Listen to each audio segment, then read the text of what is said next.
Hi everyone. We are gathered here today to protest against Islamic laws, Sharia councils, and preventing many more from being established here and everywhere.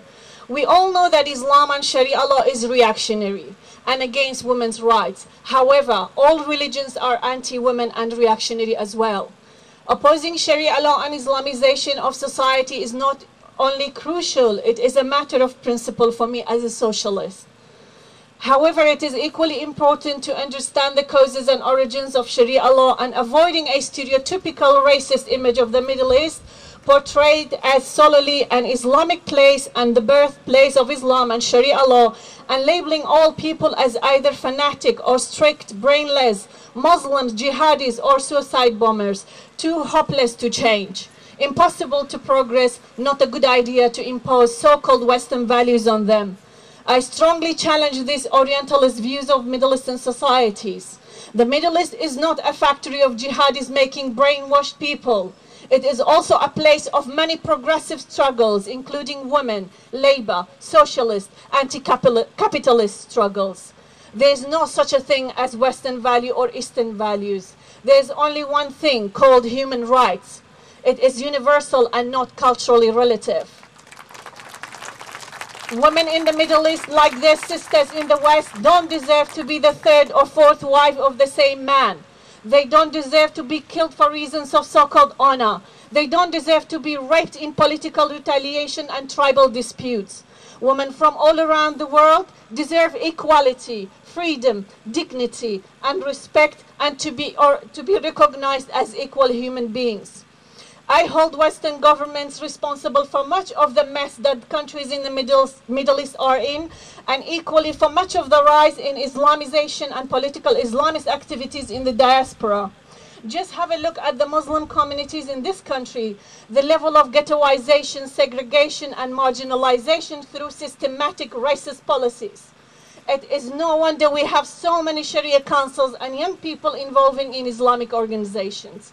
It is no justification to say that young people in this country rebel against racism and discrimination that they face through resistance in so-called jihadist activities, or by turning to mosques for solidarity among people with the same religious identities cutting across nationalities or ethnicities.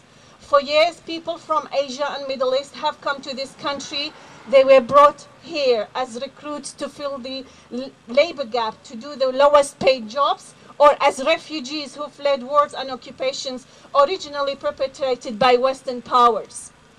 These migrants find themselves living in the most appalling housing and health conditions, facing systematic degradation, institutionalized racism, and being labeled as ethnic minorities.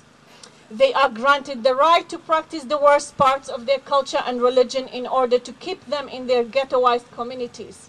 It is no surprise these migrants often find themselves systematically discriminated against, isolated, and rejected. It is important to criticize and hold Western governments, particularly USA and Britain, responsible for promoting, nurturing, and investing in Islamic groups, both in the West and in the Middle East. Look at Afghanistan. USA created and funded the Taliban who oppressed women and forced Islamization of Afghanistan and pushed the society back into the dark ages.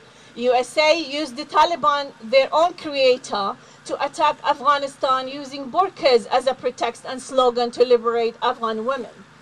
After many years of so-called liberation, we still see a corrupt government installed in power, and women are still under the burqas. In Iraq, they did the same. They invaded the country, occupied it, and installed the most ethnocentric, tribalist, reactionary Islamic government with the most anti-women agenda, and brought Sharia law into the constitution. The Western capitalists who have political and economic interests in this region have a history of suppressing and smashing progressive, socialist, secularist women and labor movements through their local stooges governments.